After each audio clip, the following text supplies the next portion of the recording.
Brought to you by TechnoSpark 20 series smartphones. I'm superhuman.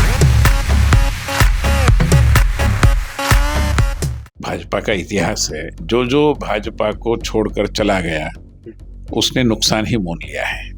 आप लंबा इतिहास है इसका, मैं कुछ नाम गिनाने की जरूरत नहीं समझता, मगर महाराष्ट्र में कहो या गुजरात में कहो या दिल्ली में कहो, जिन जिन लोगों ने भाजपा का सहारा छोड़ दिया, अपना अलग रास्ता अपनाया, उनका नुकसान ही हुआ है।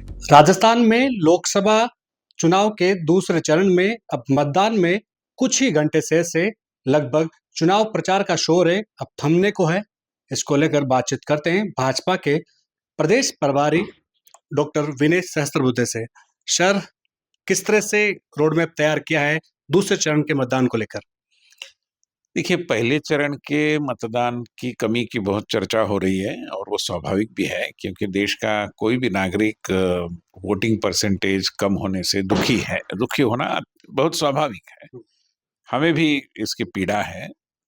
मगर एक बात मैं कहना चाहता हूं कि जो वोटिंग हुआ है, यद्यपि कुछ 5-6% कम है, मगर हमारा जो मतदाता है उसने पूरी प्रामाणिकता से, शिद्दत से हमारे पक्ष में वोटिंग किया है, ऐसा हमारा आकलन हमें बताता है। क्योंकि जगह जगह पर हमने पन्ना प्रमुख नियुक्त किए थे, बूथ के अध्यक्ष है हमारे, उनकी टोली बैठती रही, एसेस करती रही।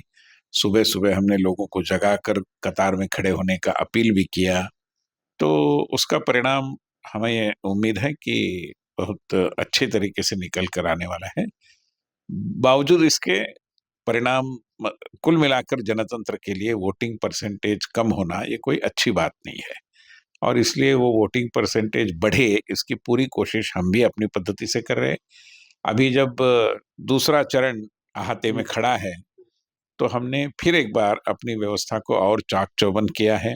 हम पन्ना प्रमुखों से भी वीडियो कॉन्फ्रेंसिंग के द्वारा संपर्क कर रहे हैं और उनको पुनः एक बार प्रोत्साहित कर रहे हैं, प्रेरणा दे रहे हैं।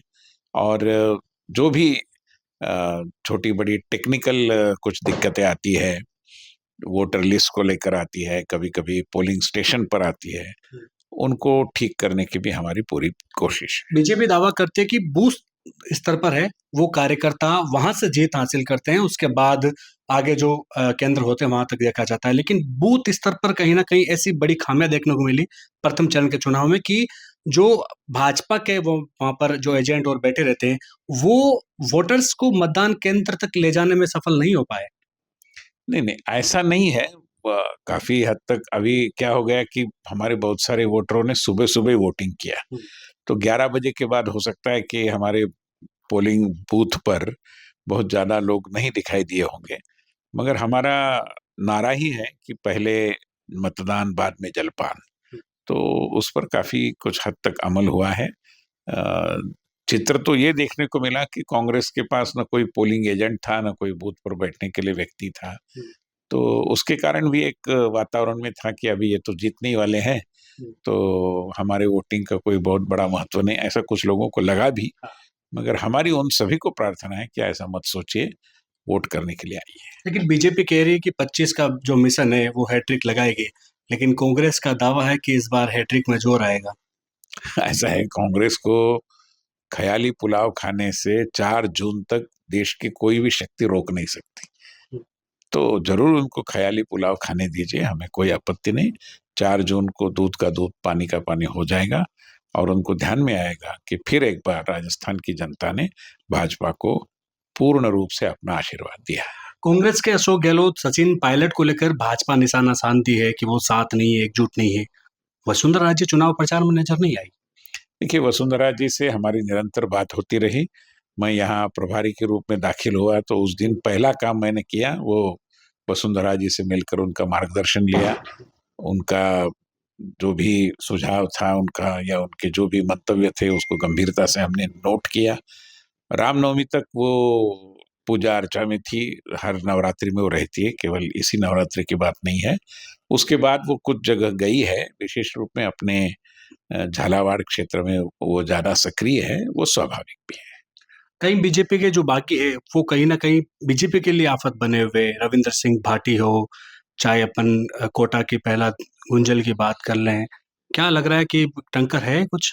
नहीं देखो, ऐसा है ना कि जो भाजपा का इतिहास है, जो भाजपा को छोड़कर चला गया, उसने नुकसान ही मोल लिया है। आप लंबा इतिहास है इसका, मैं कुछ नाम गिनाने की जरूरत नहीं समझता, मगर महाराष्ट्र में कहो या गुजरात में कहो या दिल्ली में कहो, जिन्हों जिन्हों जिन जिन लोगों ने भाजपा का सहारा छोड़ दिया, अपना अलग रास्ता अपनाया, उनका नुकसान ही हुआ है।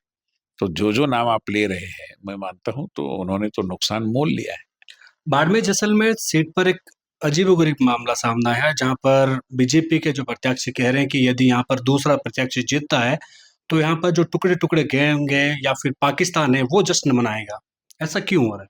क्योंकि जो कुछ प्रत्याशी है, मैं किसी का भी नाम नहीं लेना चाहता, मगर कुछ प्रत्याशियों की जीत के लिए, जैसे कि समाचार पत्रों में आया है, पाकिस्तान के मुल्ला मौलवियों ने, क्योंकि वो सीमांत क्षेत्र है, हम सब जानते हैं, तो उन्होंने कुछ फतवे जारी किए हैं कि भारत में इनके लिए वोट देना चाहिए।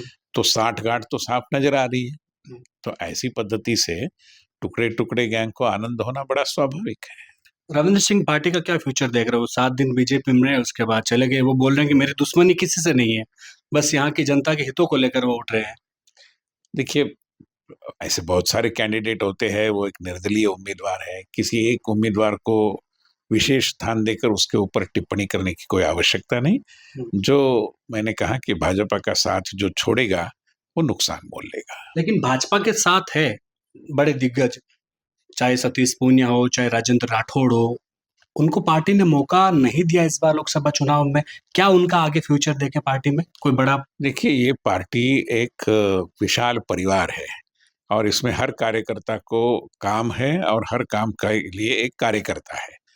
तो श्रीमान हमारे पुनिया जी की आवश्यकता वहाँ हरियाणा में मानी गई, तो हरियाणा में उनको प्रभारी बन के भेजा गया। जैसे मैं यहाँ महाराष्ट्र से आया तो वो यहाँ से उधर गए। तो उनकी जो भी पार्टी के प्रति भूमिका है, उनका जो योगदान है, उनकी जो क्षमता है, उसका पूरा सम्मान है हमारे पार्टी में। राजेंद्र राठौड़ जी भी बहुत सक्रिय रहे इस चुनाव में। तो मैं ऐसा नहीं मानता, हम सारे नेता, चाहे आज के नेता हो चाहे कल के नेता हो, हर किसी के लिए स्थान है, हर किसी के लिए मान है। क्या आंकड़ा देख रहे हो ओवरऑल? कई सीटों पर टक्कर भी दिख रही है। देखिए, चुनाव में हम जिस गंभीरता से लड़ते हैं, उससे आपको भी आकलन आया होगा कि हम तो हर जगह टक्कर है ऐसा ही मानते हैं। टक्कर कहाँ नहीं है? है, क्योंकि ये जनतंत्र है। लोगों को, विपक्ष को यहाँ पर हमारा विरोध करने का पूरा अधिकार है, वो करता भी है। और हम अपनी पद्धति से हर जगह टक्कर है मानकर ही चुनाव लड़ते हैं। इसलिए प्रामाणिकता से लड़ते हैं, इसलिए परिश्रम करते हैं, इसलिए माननीय प्रधानमंत्री साथ-साथ सभाएं करते हैं, माननीय गृह मंत्री जी रोड शोज करते हैं। तो कुछ 2-4 जगह टिक्कर है और बाकी जगह नहीं है। मैं तो मानूंगा कि 2525 जगह पर टक्कर है भी और नहीं भी, क्योंकि जीतने वाले तो हम ही हैं। आरक्षण को लेकर और संविधान में बदलाव को लेकर खूब राजनीति हो रही है। ये राजनीति है, आपने जैसे सही फरमाया है, इसमें कोई तथ्य नहीं है। आरक्षण की व्यवस्था के बारे में माननीय प्रधानमंत्री जी ने कहा है कि जब तक हम हैं, जब तक मैं हूं, तब तक आरक्षण की व्यवस्था को कोई धक्का देने की बात सोच भी नहीं सकेगा। और ये जो हमारे ऊपर आरोप करते हैं, इनकी पार्टियों में जन्म पर आधारित भेदाभेद की नीति है, उसके चलते केवल एक घराने का व्यक्ति पार्टी का अध्यक्ष बनता है या उसके द्वारा नामित व्यक्ति बनता है, बाकी किसी को अवसर नहीं है। ये शिवसेना ठाकरे जी की है, उसमें होता है, लालू जी की जो पार्टी है उसमें होता है, कांग्रेस पार्टी में भी यही होता है। तो ये जन्म पर आधारित भेदभाव को समर्थन देते हैं और ये संविधान की बात करते हैं। ये आरक्षण को समाप्त करने के बारे में उल्टे सीधे आरोप लगाते हैं। कौन इसके ऊपर यकीन करेगा? इन्होंने तो हमारे अनुसूचित जाति, जनजाति, ओबीसी भाइयों के आरक्षण में सेंध लगाकर मुसलमान समाज के लिए उसी में से आरक्षण देने की एक तरकीब लड़ाई है। उधर कर्नाटक में वो यही कर रहे हैं। तो मैं मानता हूं कि वंचित समाज के हितों की सुरक्षा अगर कोई करता है तो केवल मात्र भारतीय जनता पार्टी। विनय जी, अंतिम सवाल रहेगा, यदि आपकी पार्टी यहाँ से जीतती है तो क्या कांग्रेस का कमजोर नेतृत्व इस पर रहेगा या फिर मोदी की गारंटी? देखिए, मोदी की गारंटी सबसे भारी है।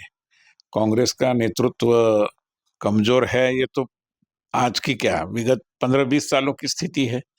मगर मोदी की गारंटी, प्रधानमंत्री जी का नेतृत्व, सरकार के किए हुए काम, हमारा पॉलिटिक्स ऑफ परफॉर्मेंस, इसके कारण जो एक विशाल जनादेश हमारे साथ इर्द-गिर्द हमारे इकट्ठा हुआ है, मैं मानता हूँ कि उसी का प्रकटीकरण अब कमल का बटन दबा के देश की जनता करने वाली है। बहुत बहुत शुक्रिया। भाजपा के राजस्थान प्रभारी दावा कर रहे हैं 25 सीटों का।